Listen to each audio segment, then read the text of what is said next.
할렐루야! 아멘. 반갑습니다. 우리 성도님들 이렇게 경건하게 예배를 시작하는 모습을 보니까 제 마음이 참 좋습니다. 하나님은 더 좋으실 거라고 믿습니다. 살다 보면 여러 가지 일들이 생길 수 있습니다. 좋은 일, 그렇지 않은 일. 그래, 마음은 주일이 되어서 주일 예배, 교회에 직접 출석해서 예배를 드리고 싶지만 현실적인 문제 때문에 그러기 어려운 분들이 많이 있습니다. 과거에는 아무 별다른 방법이 없었지만 요즘에는 비대면으로 예배를 간접적이지만 그래도 참여하고 말씀을 들을 수 있는, 예배에 참석할 수 있는 방법이 있습니다.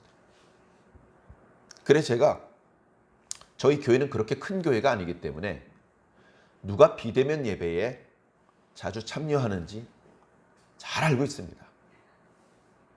제가 보니까 비대면 예배를 드리던 분들도 오늘 대부분 출석해 주셨습니다. 얼마나 반갑고 감사한 일인지 모릅니다.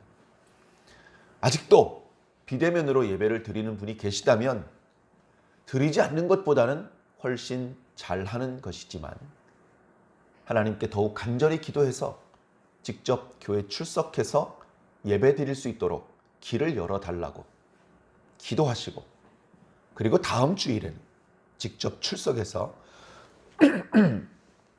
예배를 드리게 되시기 바랍니다. 반갑습니다. 오늘은 책 이야기를 하나 해드리면서 말씀을 시작하려고 합니다. 정확한 제목이 기억이 안 나는데 아마 인류의 조건이라는 책입니다. 인류가 되려면 이런 조건이 필요하다. 인류가 되고 싶습니다. 기업도 인류 기업이 되고 싶습니다. 학교도 인류 학교가 되고 싶습니다. 그죠? 그보다 조금 못한 학교를 이류 학교. 그리고 삼류 학교는 세 번째라는 뜻이 아니고 밑바닥이라는 뜻이더라고요. 사류는 없더라고요. 삼류 회사, 그런데 취직하고 싶은, 요즘은 취직이 워낙 안 되니까 거기라도 가고 싶겠지만 어쨌든 월급도 너무나 적게 주고 월급을 줬다 안 줬다 하고 회사가 곧 망하려고 그러고 이런 회사에 입사하고 싶은 그런 사람이 누가 있겠습니까? 그리고 그 학교를 졸업했다가는 아무 회사에도 뽑아주지 않는 삼류대학교, 그 병원에 입원했다가는 살아서 나오기 힘든 삼류병원 누가 찾겠습니까? 인류가 되어야죠. 인류는 쉽지 않습니다.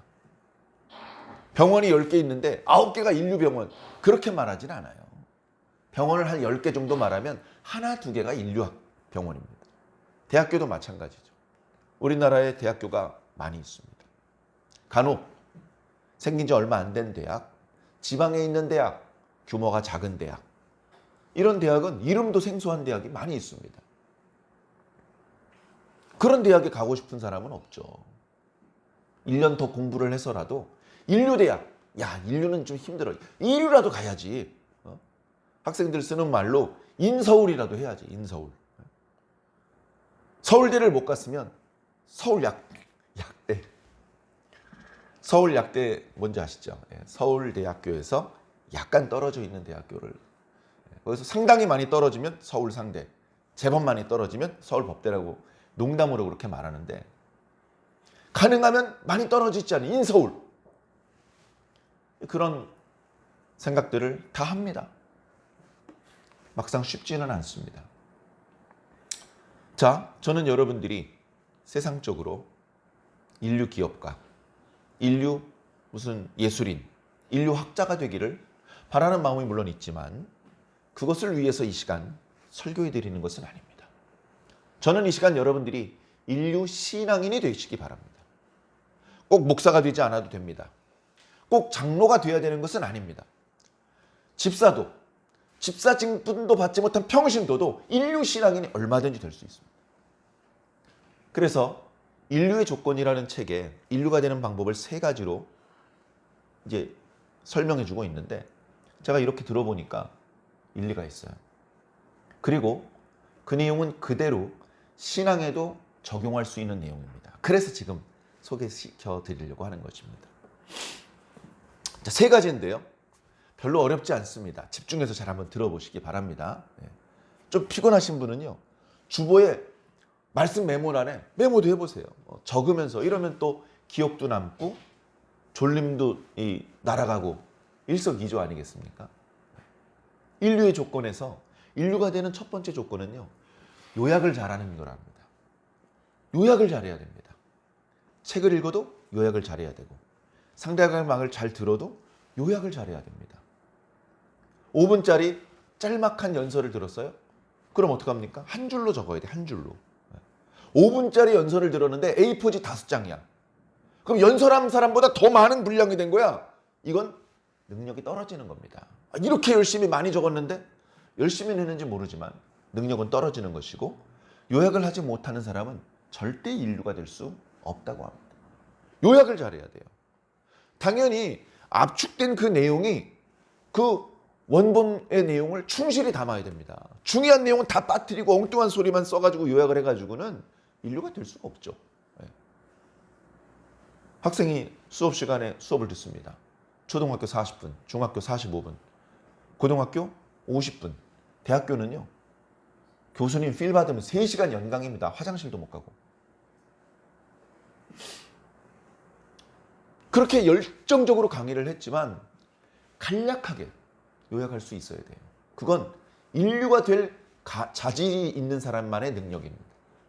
그 능력은 본래부터 타고나는 것이 아니고 열심히 연습을 해야 돼요. 일기도 써보시고 항상 연습을 하셔야 됩니다. 그리고 일주일에 한 번씩 말씀 들을 때에 설교 말씀을 요약하는 거 얼마나 좋은 시간입니까? 핸드폰 보느라고 고개 숙이고 조느라고 고개 떨구는 거는 앞에 서 있는 목사님의 마음을 아프게 하지만, 말씀을 열심히 받아 적는, 눈이 그냥 반짝반짝하게 청명한 눈동자로 말씀을 들으면서 메모하고, 그런 모습은 앞에 있는 목사님을 기쁘게 합니다. 요약을 잘 하셔야 됩니다. 두 번째, 그 분야에서 뛰어난 성과를 낸 사람이 있죠. 그 사람의 그 능력, 그 사람을 성공하게 만든 요인들이 있습니다. 그걸 요약하는 과정에서 찾아냈잖아요. 그걸 내 걸로 만들어야 돼요. 그걸 책에서는 도둑질하는 능력이라고 말합니다. 나쁜 도둑질이 아니에요. 좋은 도둑질입니다. 내가 바이올린을 연주를 하는데 잘 안 늘어. 진짜 잘하는 사람이 있거든. 저 사람은 왜 잘하나 봤더니 내가 하루에 2시간 연습할 때 8시간씩 연습을 해. 나도 일단 8시간으로 채워보자. 8시간 연습 시간 채운다고 갑자기 늘어나는 건 아니지만 실력이. 그러나 일단 그 사람이 하는 걸 그대로 한번 해보는 것이죠. 도둑질하는 것입니다. 야, 너 왜 도둑질해? 너 왜 8시간 연습해? 옛날처럼 2시간만 연습해. 라고 하지 않습니다. 그러지 않아요.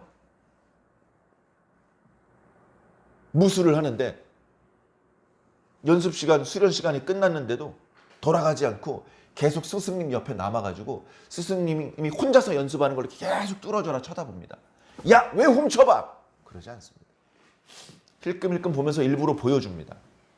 저놈이 내 뒤를 이어서 우리 문파의 장문이 될 사람이구나. 그런 걸 느끼면서 기특해 하는 것이죠. 그 뛰어난 사람이 누군지를 발견하고 그 사람이 왜 뛰어나게 됐는지를 찾아내고 그걸 훔쳐내는 겁니다.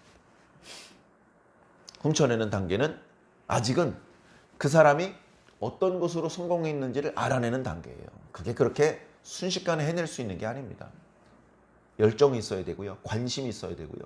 오랜 시간이 있어야 되고 이런저런 투자를 해야 됩니다. 자, 그 다음에 마지막으로 이게 제일 중요해요. 그렇게 해서 알아낸 그 위대한 사람의 장점들, 그 사람을 위대하게 만들었던 것들을 내 것으로 만들어야 돼요. 내가 직접 실행에 옮겨야 됩니다. 당연히 반짝 한 번 하는 것은 아무 소용없습니다. 지속적으로 실행을 해야 되는 거예요. 쉽지 않습니다. 자, 여러분들 각자 분야에서 이런저런 일을 하십니다. 하물며 집에서 화분을 이렇게 취미로 화분을 기르는 일을 하더라도 이상하게 잘 죽이는 사람이 있고 이상하게 이쁘게 잘 키우는 사람도 있는 거예요. 그러면 저 사람은 왜 저렇게 화분을 이쁘게 잘 기르는지 그걸 유심히 관찰하면서 핵심 포인트를 잘 집어내고 내가 그대로 해보는 겁니다. 그러면 나도 모르게 서서히 실력이 올라가는 거예요. 여러분들은 어떤 분야에 있어서 여러분들의 실력을 끌어올리길 바라십니까? 어떤 분야에 있어서 인류가 되고 싶어 하십니까? 시작하면서 인류는 부담스럽고요. 인류는 할래요. 이렇게 생각하는 사람은 삼류가 될 가능성이 100%입니다. 인류가 되려고 발버둥 치는 사람 중에서 인류가 나오는 거예요. 여러분 각자 나름대로 자신의 전공 분야에서 인류가 되시기 바랍니다. 그리고 이 시간 제가 말씀드리고 싶은 것은 신앙에서 인류 신앙이 되죠. 집사면 인류 집사. 야, 저 집사님은 권사보다 나아. 야, 저 집사님은 목사님보다 나아. 얼마든지 그럴 수 있습니다. 아이고, 그러면 목사님은 뭐가 돼? 괜찮습니다. 저 그런 말 제발 좀 듣게 해주세요. 완주중앙교회 아무개 집사는 그 김 목사보다 낫더라고. 그건 목사를 욕하는 게 아니라 목사를 크게 칭찬해주는 말이라는 거 여러분 모르시죠? 자기보다도 뛰어난 신앙인을 배출한 목사는요, 진짜 최고의 목사입니다. 여러분, 신앙의 인류가 돼야 됩니다. 신약의 인류, 요약을 잘해야 돼요. 성경 66권이죠. 사실 다른 종교의 경전들 보세요. 대장경이라고 들어보셨죠? 불교에도 도교에도 대장경이 있습니다.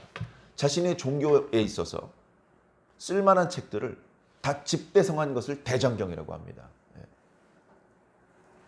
어마어마한 분량이에요. 거기에 비하면 성경은요, 분량이 작아요. 여러분 두꺼워 보입니까? 찬송가 빼고 나면요 얼마 안 돼요. 재밌는 건 요즘에는요 사서삼경도 성경책과 비슷한 형태로 만들어졌더라고요. 가죽으로 이렇게 금색으로 여기 노노, 맹자. 그 사람들은 옛날에 자신들이 공부하던 책을 성경이라고 불렀대요. 예전에. 그리고 그 전통을 기독교에서 받아들여서 우리가 지금 성경이라고 부르고 있는 것이죠. 그러나 이제 그분들은 뭐 그렇게 그런 관점을 볼 수 있고 우리가 볼 때는 거룩한 책이라고 할 수 있는 건 성경밖에 없어요. 그죠? The Holy Bible. 자, 성경을 보면서 그죠? 성경을 여러분들 1독하고 2독하고 10독하고 필사하고 하시면 좋습니다. 기회가 되면 다 함께 한번 합시다. 제가 할지 몰라요. 그 전에도 이미 성경 읽기 하고 계셔야 됩니다. 그리고 개인적으로 성경 읽기를 쭉 이어나가는 것과 별도로 우리 완주중앙교회 성도들은 매일 조금씩 큐티를 하지 않습니까? 글이 길지 않은 분량, 짧으면 한 10구절, 길면 20, 30구절을 우리 완주중앙교회 성도는 다 똑같이 같은 날, 같은 구절의 말씀을 읽는 거예요. 어린이부터 노년에 이르기까지. 어떤 말씀을 읽어야 되는지 주보에 다 있습니다. 주보를 못 받아왔는데요. 인터넷에 다 있어요. 인터넷에. 생명의 삶 무료 어플리케이션을 다운받으셔도 좋고 관련된 자료는요. 목사님 몰랐습니다라고 하기엔 너무 많아. 너무. 자, 그거를 읽습니다. 오늘 읽은 말씀이 10구절이야. 그러면 한 2문장 정도로 요약을 할 수 있어야죠. 저는 3문장 정도로 요약을 해서 매일 아침 여러분들에게 보내고 있습니다. 어떤 때는 다 요약해놓고서 깜빡하고 못 보내줄 때도 있고 어떤 때는 그 요약하는 작업을 못해서 좀 늦게 보낼 때도 있었습니다. 솔직히. 지난주에 조금 제 날짜에 보내지 못했었는데 오늘 아침에 어제 거를 보내드림으로 지난주 것도 다 소화해냈습니다. 매일 교회 새벽 예배 출석할 수 없고 새벽 예배 말씀 동영상을 인터넷에 올려놓았지만 그걸 챙겨서 일일이 볼 수 없다면 문자로 보내드리는 거라도 한번 쭉 읽어보시면 제가 읽어보니까 1분이 안 걸리더라고요. 그냥 읽어보시고 여유가 있으면 그걸 반복해서 읽으면서 뭔가 좀 생각도 하고 묵상도 하고 기도도 하시면 제일 좋고 그냥 한번 읽어만 보셔도 이런 분도 있더라고요. 아니 이런 분도 있었으면 좋겠습니다. 어떤 분이냐면 주일 예배 말씀을 들으러 교회 와서 지난 한 주간 동안 월요일부터 일일 묵상을 쭉 읽어보는 거예요. 월요일부터 토요일까지 일일 묵상, 그러니까 그날 묵상했던 말씀에 요약된 내용이죠. 그걸 쭉 읽어보는 거예요. 그리고 말씀을 들으면 말씀이 다 이해가 될 겁니다. 다. 이거 저 화요일날 새벽 예배 때 하셨던 내용이 오늘 주일 예배 때 나오네. 다 연결된 말씀이기 때문에 그렇습니다. 그렇게 조금 많이, 더러는 조금 투자를 한 만큼 여러분들의 신앙은 더 빨리, 더 아름답게 성장하며 성숙할 것이고 이내 인류가 될 것입니다.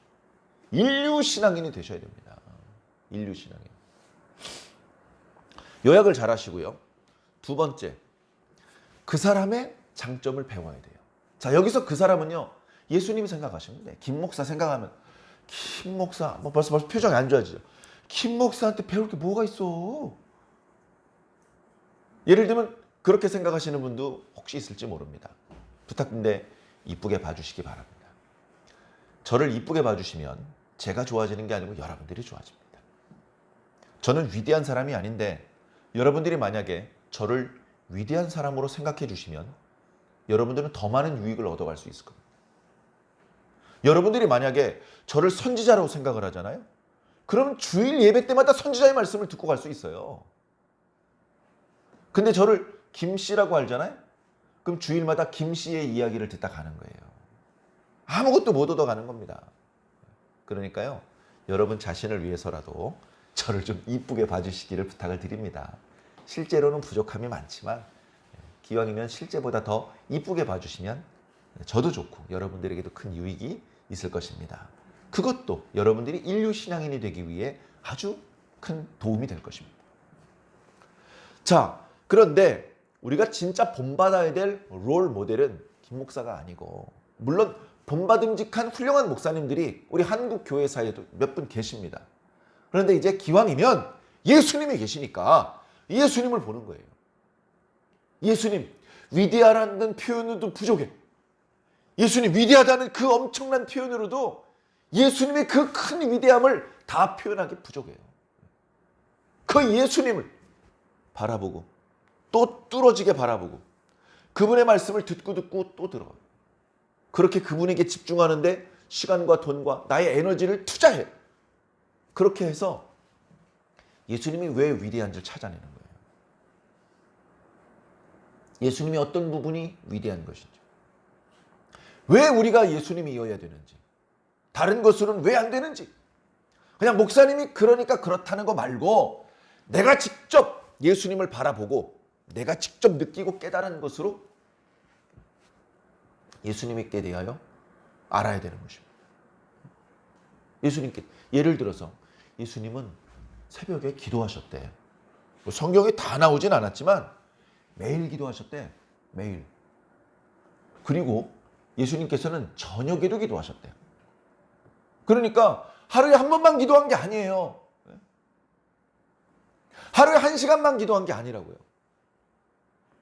예수님은 참 검소하게 사셨대.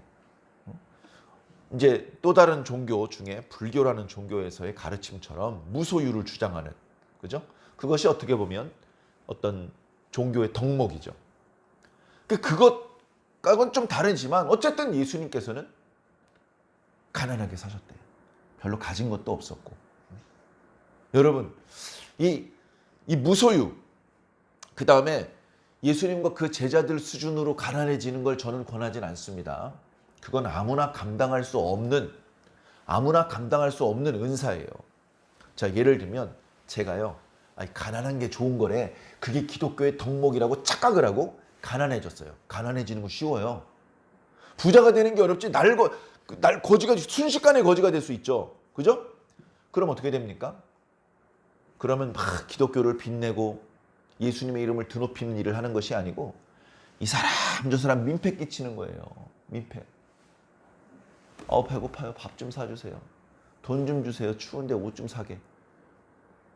자기가 일해서 자기가 벌고 자기가 번 만큼 쓰고 그렇게 건강하게 살아야 되는데 가난해지는 게 좋다고 잘못 생각을 하면 괜히 민폐를 끼치게 되고 오히려 교회와 예수님께 불영광이 될 수도 있어요. 그러니까 이 무소유라는 덕목은 함부로 말씀드릴 수 있는 것이 아닙니다. 그러나 더러 모든 것을 버리고 뭐 기도원이나 수녀원 이런 데 들어가시는 분들이 있어요. 대단한 분입니다. 모두 그렇게 해야 된다고 절대 말씀드릴 수 없습니다. 감당할 만한 분들은 감당하는 것이죠. 자, 어찌되었건 예수님을 롤 모델 삼아서 그러려면 어떻게 됩니까? 예수님께 대한 말씀을 자주 들어야 되는 거예요.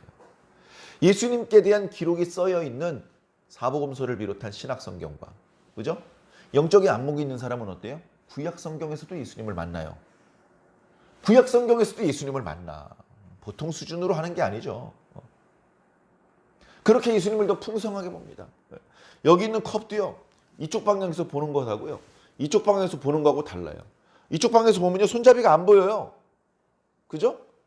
다시 말해서 이 컵도 사방에서 보아야, 어이구, 밑에 보니까 글씨도 써 있네.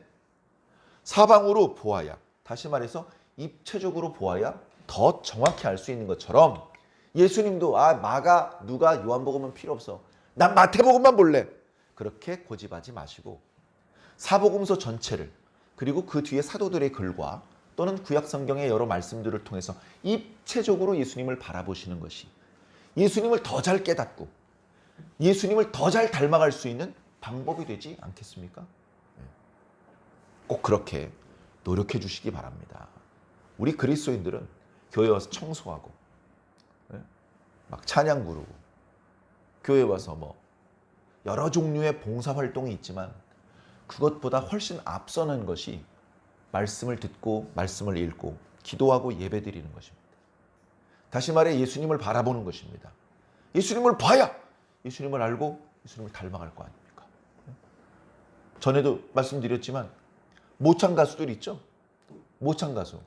그 모창 가수 무슨 이런 예능 프로그램 보면 여자 가수인데 남자 가수가 남자 일반인이 여자 가수 똑같이 모창을 하는, 그래서 여러 방청객들과 시청자를 깜짝 놀래키는 그런 장면도 여러분 있지 않았습니까? 그 사람이 어떻게 예를 들면 남자인데 여자 가수의 목소리를 똑같이 내립니까? 귀에 피가 나게 들은 거예요. 귀에 피가 나게 들은 겁니다. 여러분, 우리가 어떻게 예수님과 똑같아질 수 있죠? 눈에서 진물이 날 때까지 뚫어지게 예수님을 바라보면 우린 예수님과 똑같아질 수 있습니다. 유명 연예인들 목소리, 옷차림 닮아가고 싶어 해요. 닮아가고 싶다는 말을 못해. 그런 자기가 닮아가고 싶어 하는지도 몰라. 근데 닮아지고 있어요. 왜? 그 사람을 계속 보고 그 사람의 말을 계속 듣고 그 사람 목소리를 계속 듣고 하루 종일 그렇게 되면 그 사람이 되는 겁니다. 그래서 우리 예수님께 집중을 해야 돼요. 예수님 알아요. 제가 성경을 3번 읽었는데요. 마태, 마가, 누가복음은 13번 읽었어요. 1300번 읽어도 몰라. 계속 읽어야 돼. 우리는 계속 자라나야 돼요. 멈추면 어떻게 되죠? 죽은 겁니다. 나무가 성장을 멈췄어요? 왜 멈췄겠어요? 죽었으니까 멈춘 겁니다. 살아있는 나무는요, 성장을 멈추지 않습니다. 사도들의 글에는 그리스도에게까지 자라가라 그랬어요. 다 자랐습니까? 그래서 멈추신 겁니까? 아직 멀었잖아요. 더 자라야 돼요. 어떻게 자랄 수 있죠? 계속 예수님 말씀 듣고 예수님을 바라봐야 자랄 수 있는 겁니다. 내가 예수님을 사랑하고 예수님을 닮고 싶고 예수님의 장성한 분량까지 자라가고 싶다면서 맨날 세상 바라보고, 예를 들어서 연예인 좋아하고 예수님 말씀 묵상 1시간, 연예인 얼굴 보는 시간 10시간 이래가지고서 누굴 닮겠습니까? 예를 들면 우리들의 몸과 마음이 예수님께 기울어져 있어야 돼. 이렇게 기울어져 있어요. 옆에 있는 사람이 봐도 야, 너 예수님한테 너무 빠져 있는 거 아니야? 야, 막 걱정돼. 그러다 너 어떡하려고 그래? 이런 말을 들을 정도로 우리가 예수님께 대해서 이렇게 기울어져 살아야 돼. 기울어져서. 동쪽으로 기운 나무가 지진이 나고 태풍이 불어서 아유, 그만 넘어졌어요. 서쪽으로 넘어지겠습니까? 동쪽으로 넘어지는 거예요. 우리 넘어지더라도 예수님 쪽으로 넘어져야 되는 거예요. 그러려면 기울어져서 살아야죠. 이만큼 기울어진 것보다 더 많이 기울어진 게 좋고, 우리가 할 수 있는 범위 내에서 최선을 다해야 됩니다. 그래야 인류 신앙인이 될 수 있습니다. 인류 그리스도인. 사랑하는 성도 여러분, 발전합시다. 노력하고 분발합시다. 어저께 저희 집에 아이들이랑 이제 뭐 좀 거창하게 이름을 붙여서 독서 토론 모임을 했습니다. 잠깐 했어요. 잠깐. 그래서 책에 읽은 두꺼운 책 중에 이제 한 챕터를 읽고서 어떤 느낌을 받았는지 이제 대화를 일주일에 한 번씩 그런 시간을 하는데, 어저께는 사정상 간단하게 했는데, 간단하게 했다는 말은 그 챕터의 제목만 보고 이 제목이 어떤 뜻인 것 같냐, 그런 얘기만 하고 그냥 간단하게 이렇게 모임을 파했는데, 그 챕터의 제목이 뭐였냐면 오늘 남하고 비교하지 말고 어제의 나하고 비교하라, 이런 내용이었습니다. 저는 그 제목을 읽는 순간 떠오르는 인물이 있었습니다. 바로 우리 전 국민이 사랑하는 퀸 연하, 김연아 선수가 피겨 스케이팅을 하는데, 피겨 스케이팅 최고점이 없어요. 볼링 같은 경우는 만점이 있다 그러더라고요. 저도 얼마 전에 알았어요. 볼링은 만점이 있대요. 근데 예를 들면 야구 경기에서 만점이 있습니까? 100점도 날 수 있는 거예요. 그런 경우는 거의 없지만. 자, 그런데 피겨 스케이팅도 사실상 만점을 말하기 어렵답니다. 그리고 만점은 고사하고 지금까지 피겨 대회가 있어 온 이후로 그 선수들이 이 얻은 최고 득점이 그렇게 높은 점수가 아니에요. 근데 그걸 김연아 선수가 갱신한 거예요. 김연아 선수가 완벽한 연기를 하고 어려운 연기를 하고 가산점을 받고 해가지고 지금까지 피겨 스케이팅의 역사에서 최고로 높은 점수를 낸 거예요. 그런데 그 점수가 깨졌어요. 그 최고 기록을 누가 깼어? 누가 깼냐? 김연아가 깼어요. 김연아가 자기 기록을 자기가 깨는 거예요. 자기가 낸 기록이 세계 기록이야. 근데 그 기록을 자기가 또 깨. 김연아의 경쟁 상대는 아사다 마오가 아니었어요. 김연아 자신이었어요. 아사다 마오는 김연아를 경쟁자로 생각했을 거예요. 내가 저 김연아를 뛰어넘어야 돼. 내가 저 김연아보다 더 점수를 더 많이 받아야 돼. 김연아가 하루에 8시간 연습해? 나는 10시간 연습할 거야. 그런데 김연아는 이 세상에 경쟁자가 없었어요. 자기보다 뛰어난 사람이 한 명도 없는 거야. 그 누구랑 경쟁해야 돼? 자기 자신하고 경쟁을 하는 거예요. 엄청난 선수였습니다. 정말 박수 쳐주어도 아깝지 않은 선수였습니다. 아깝게, 불미스럽게 마지막 대회에서 조금 이렇게 억울한 상황이 연출되긴 했습니다만, 우리 모두의, 아니 전 세계 사람들의 마음속에 김연아가 여왕. 자기 자신하고 비교하라는 거예요. 지금 내 옆에 있는 남과 비교하지 말고 어제의 나와 비교하라. 자, 이 말씀을 왜 이렇게 길게 드렸냐면 신앙도 마찬가지라는 겁니다.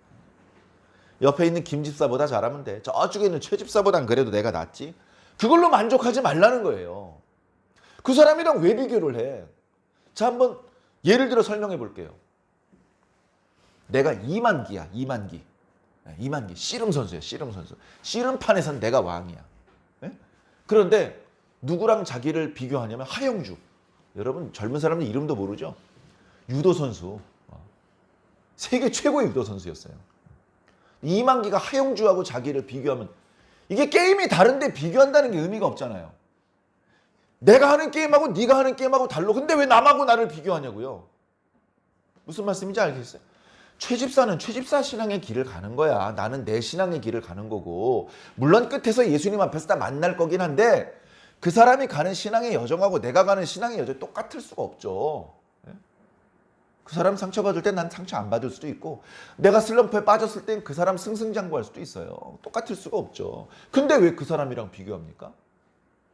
나는 나하고 비교하는 거예요. 지금 3월달 됐잖아요. 2월달에 자신과 한 달 동안 성장하셨습니까? 한 달 전에 자신과 비교하는 거예요. 한 달 전은 좀 가깝나요? 그럼 1년 전. 2024년도 3월달에 우리 그날 본문이 어디였고 말씀 주제가 뭐였는지까지는 정확히 기억 안 나지만 예배 드렸잖아요. 네? 여러분 찾아보면 다 나옵니다. 교회 출석부 있으니까 누가 출석했는지도 알고요. 인터넷 보면 그날 무슨 본문이었고 어떤 설교인지 다 영상이 있습니다. 기억은 안 나지만 예배 드렸잖아요. 그때 예배 드렸을 때보다 1년이 지난 지금 성장하셨습니까? 더 많이 깨달으셨고 더 많이 실천하시려고 노력해 보셨고 뭔가 경험하셨고 뭔가 더 높은 수준의 목표를 세우게 되셨습니까? 옆에 있는 김 집사, 저쪽엔 최 집사랑 비교할 필요 없어요. 예수님하고 당연히 비교가 안 되고요. 뭐 베드로, 바울하고 비교가 되겠습니까?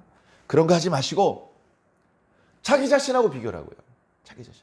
야, 내가 작년에는 하루에 10분씩 기도했는데 올해는 자그마치 1분씩 기도해. 퇴보한 거잖아. 그나마 안 한 것보단 낫지만 어떻게 해야 됩니까? 올해는 아무리 바빠도 내가 하루에 15분 기도한다. 15분. 여러분, 여러분이 다니는 교회를 섬기고 있고 여러분들을 위해서 설교를 준비하고 있고 여러분들을 위해서 기도한다는 담임 목사가 하루에 15분 기도하면 어떤 안심이 되십니까? 여러분 어떤 느낌이 되시겠습니까? 불안하고 더 좋은 교회 없나? 교회를 옮길 생각하실 겁니다. 그러니까 여러분들을 위해서 기도하고 여러분들을 위해서 말씀을 준비하고 여러분들이 다니는 교회를 섬기는 여러분들의 담임 목사는 하루에 몇 분 기도하면 되겠습니까? 여러분 생각을 한번 말씀해 주십시오. 여러분들 생각에는 여러분들이 다니는 교회 담임 목사님이 하루에 몇 분 기도하시면 되겠습니까? 목사님 바쁘실 텐데. 제가 그런 얘기 너무 많이 들어요. 아이고 우리 목사님 바쁘신데 봐 이런 것까지. 아이고 우리 목사님 바쁜데. 바쁘니까 기도하지 말까요? 뭐 때문에 이렇게 바빠? 기도하느라 바빠야 돼요. 기도하느라. 목사가 기도하는 시간이 1시간으로 제한됩니까? 2시간으로 제한됩니까? 기도할 거리가 있으면 하루 종일도 기도해야죠. 근데 그걸 안 하고 있다면 여러분들 저를 위해서 기도해 주셔야 됩니다. 여러분 저를 위해서 기도도 하지 않은 채 야단부터 치면 안 돼요. 그럼 상처받아요. 그러지 마시고 야단을 쳐주시되 먼저 기도를 많이 해주세요. 저를 위해서 충분히 기도해 주세요. 눈물로 기도해 주세요. 그분은 저를 위해서 엄하게 야단 쳐주실 자격이 있습니다. 저는 야단 맞고 싶습니다. 더 잘하라고, 잘 달리라고 그렇게 지도와 편달을 늘 바라고 있습니다. 어저께 자신과 비교해서 날마다 조금씩 더 나아지는 신앙을 해야 되는 거예요. 사랑하는 성도 여러분, 신앙의 인류가 되기 위해서 노력해 주시기를 부탁을 드립니다. 제가 지난 주일날은요, 본문에 관련된 말씀을 충분히 설명드리지 못하게 될까봐 얼른 결론적인 그런 말씀을 먼저 드렸던 기억이 나는데, 오늘은 솔직히 오늘 본문 말씀이 좀 마음을 무겁게 하는 내용이라서 조금이라도 좀 늦게 다루고 싶어서 조금 이렇게 다른 말씀을 드렸습니다. 그런데 결국 피할 수 없는 말씀입니다. 오늘 본문 말씀 속에서 예수님께서 죽으십니다. 예수님을 믿고 예수님을 사랑하는 사람이라면 이 말씀 앞에 웃고 춤추고 그럴 수 없을 겁니다. 예수님의 죽음이 우리의 구원을 위해서 꼭 필요한 과정이라 하더라도 그래도 우리를 사랑하시는, 그리고 우리가 사랑하는 예수님이 극심한 고난과 모욕을 당하다가 결국 이렇게 숨을 거두시는 이 장면을 읽으면서 만세를 외칠 수는 없습니다. 실은 지난 수요일 저녁부터 사순절이 시작되었습니다. 예수 그리스도의 고난을 묵상하는 기간입니다. 그래서 부활주일을 앞두고 주일을 제외한 40일 동안의 기간을 사순절의 기간으로 정해서 그 기간에는 가급적이면 놀러 다니지 말고 그 기간에는 조금 이렇게 절제하고 조금 더 경건하게, 그리고 예수 그리스도의 고난의 의미를 더 깊이 묵상하는 기간으로 보내는 그런 의미를 담은 기간입니다. 강단 장식의 색깔도 우리들의 신앙의 성장을 의미하는 녹색에서 보라색으로 바뀌었습니다. 뭐 그런 건 목사님만 아시고 계시면 되는 거죠. 뭐 그러기도 합니다. 여러분들까지 그런 걸 일일이 알 필요는 없습니다만, 그러나 이렇게 강단에서 소개를 시켜 드려 주었다면 여러분들 마음으로 좀 생각을 해보시고 각적인 그 절기의 분위기에 맞게 그렇게 신앙을 해주시면 더 아름답고 오늘 모두에 말씀드렸던 인류 신앙이 되는 방법이 되지 않을까, 그런 생각을 했습니다. 우리는 지난 한 주간 동안 예수님께서 제자들과 그리고 그 제자들을 통해서 예수님을 믿게 될 모든 사람들, 거기에는 심지어 저와 여러분도 포함이 됩니다. 우리들을 위한 기도를 마치시고 로마 군병들과 성전 경비병들에게 체포당하시며 부당하게도 안나스, 가야바, 빌라도의 집을 오가며 재판을 받으시는, 그리고 정말 말도 안 되게도 사형이 연도되어서, 이게 왜 말이 안 되는지는 주중에 새벽 예배 말씀을 통해서 여러 차례 말씀드렸으니 오늘은 말씀드리지 않겠습니다. 사형이 연도되는 상황. 본래는 유대인들이 죄를 제시합니다. 이놈은 이런 죄인입니다. 그러면 빌라도가 정말 그런지 조사를 해보고 형량을 결정해야 되는데, 예수님의 경우에는 죄는 빌라도 총독 당신이 알아서 찾아내고 형량은 우리가 정해, 십자가형이야, 이렇게 말하는 상황이 되었습니다. 빌라도가 기분이 나빴어요. 이용당하는 느낌이 들었기 때문입니다. 그러나 밀란이 일어날 것 같은 분위기가 포착되자 빌라도는 유대인들의 요구에 굴복하게 되었습니다.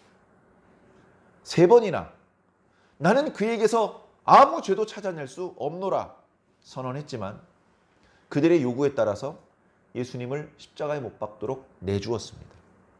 어저께 우리가 묵상했던 말씀 속에서는 예수님께서 홀랑 벗겨지셔가지고 십자가에 못을 치시는 그런 대목이 나타나고, 이어지는 오늘 말씀에는 예수님께서 십자가에 달리시는, 그죠?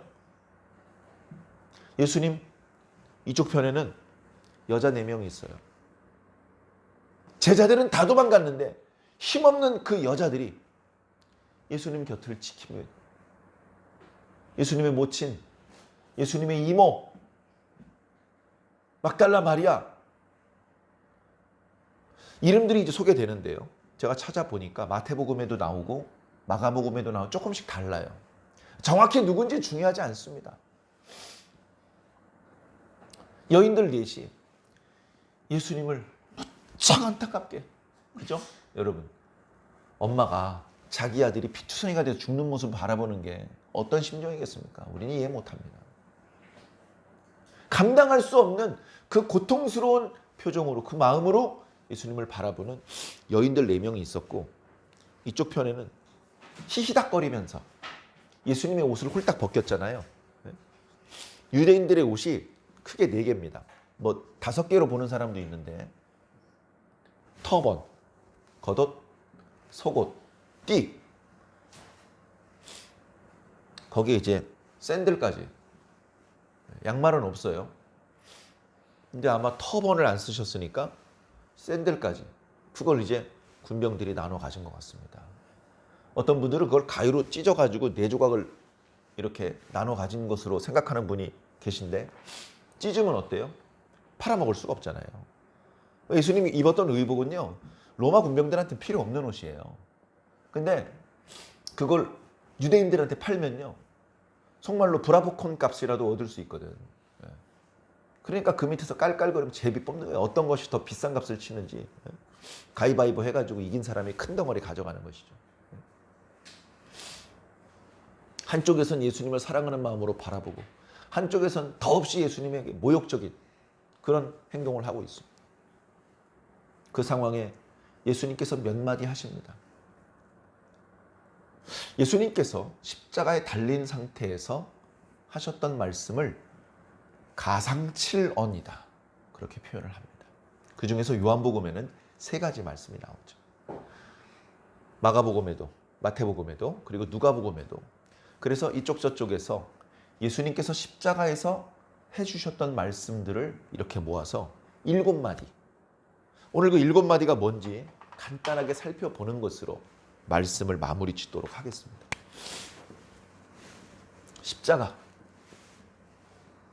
십자가에 예수님께서 달리셨죠. 예수님께서 첫 번째로 하신 말씀은 무엇이냐. 편의상 1번부터 7번까지 순서를 매기지만 사실 정확하게 순서가 이렇게 앞뒤가 바뀔 수도 있어요. 그게 중요한 건 아니잖아요. 예수님께서 뭐라고 말씀하셨냐면 아버지여 저들의 죄를 용서하여 주시옵소서. 저들이 무슨 일을 하는지 모르고 하는 겁니다. 그렇게 말씀을 하셨죠.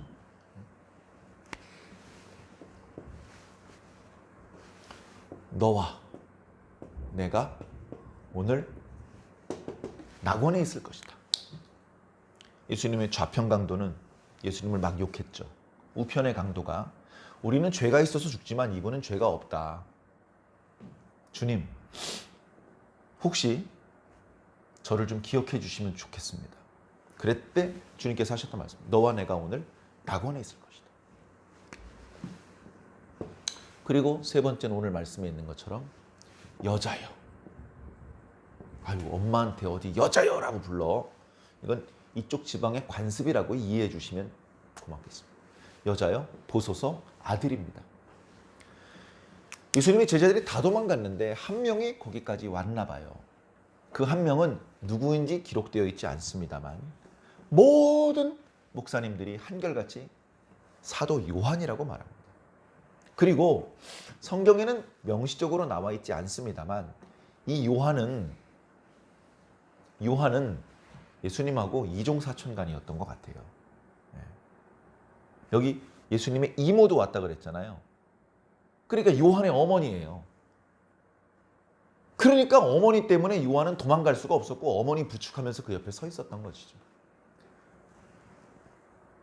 여자여라고 부르긴 했지만 예수님께서 늘 어머니께 순종했고 어머니를 당연히 사랑했습니다. 그래서 하나님의 아들로 지내는 3년 동안 어머니를 잘 모시지 못한 것을 겉으로는 자주 표현하지 않으셨지만 속으로 매우 미안하게 생각했을 것이며 이제 운명하기 직전에 자기 어머니를 위해서 한 가지 일을 하는 것입니다. 어머니 보소서 아들입니다. 어머니 이제 요한이 엄마 아들이에요. 요한아 이제부터 네 엄마다. 그래서 요한이 마리아를 자기 집으로 모셨다. 예수님의 모친 마리아의 몸뚱이를 자기 집으로 모셨다기보다는 자기 가족의 일원으로 포함시켰다는 의미입니다. 엘리 엘리 라마 사박타니 나의 하나님 어찌하여 나를 버리셨나이까. 보면요 이 말씀이요 오늘 뭐 제비 뽑는 이야기 오늘 예배 시작할 때 묵도 말씀에도 다 나와 있는 말씀입니다. 엘리 엘리 라박 사박타니 번역하면 내 하나님 어찌하여 나를 버리셨나이까. 목마르다. 이것도 시편의 말씀을 이루는 말씀입니다. 다 이루었도다. 아버지여 내 영혼을 당신 손에 부탁합니다 하고 숨을 거두시는 겁니다.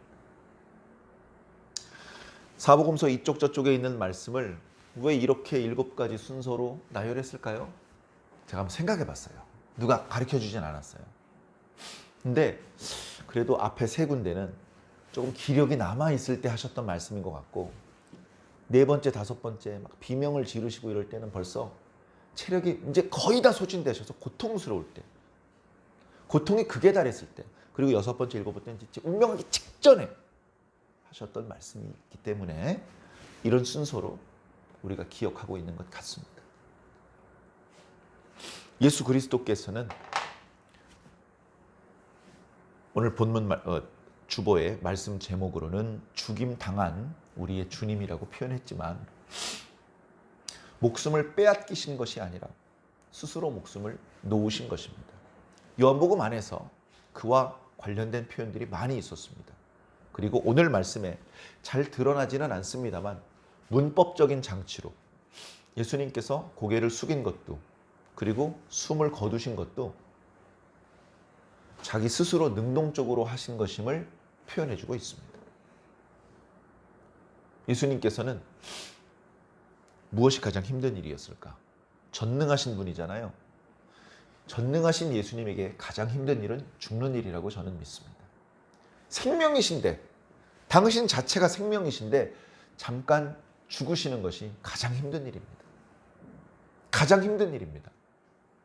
그런데 그 힘든 일을 우리를 위해서 해주신 겁니다.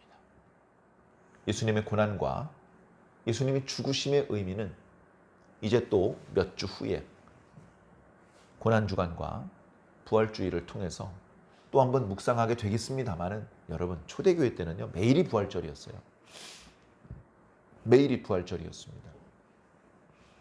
그렇게 우리 신앙의 근간이 되는 예수님, 그 예수님께서 십자가에 달려 돌아가신 것, 다시 사신 것, 이것을 날마다 묵상하는 것이 무엇 그리 지나치겠습니까? 오늘 모두에 바로 이 예수님을 바라보면서 예수님께서 우리에게 해주셨던 일들을 한번 요약해보고 무엇이 예수님을 위대하게 만드는 것인지를 찝어내보고 그리고 그것을 훔쳐서 우리도 예수님처럼 살 수 있도록 그렇게 인류 신앙인이 될 수 있는 저와 여러분들이 꼭 되기를 예수님 이름으로 간절히 축원합니다.